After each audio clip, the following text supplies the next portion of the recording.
In this video, I'm going to show you how to increase or decrease the font size in Google Docs. The first thing you need to do is open a web browser of your choice and go to docs.google.com. Start a new document or open an existing one.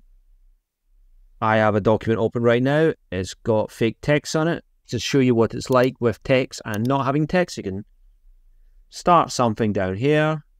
Go to the font size right in the middle. You can see on the left, there's a decrease. On the right, there's the increase.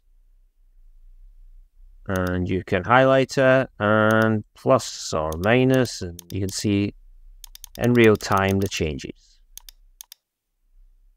And the same with paragraph and the header here. You can, sometimes there's sections where I believe you 12 and you got period, say period 5 for example. It has increased, but let's just say you want to get rid of that period.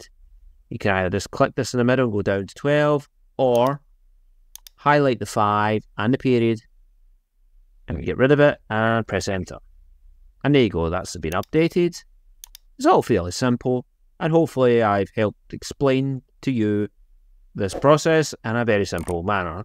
And hopefully I'll see you in the next video, because that's it for me. See you soon.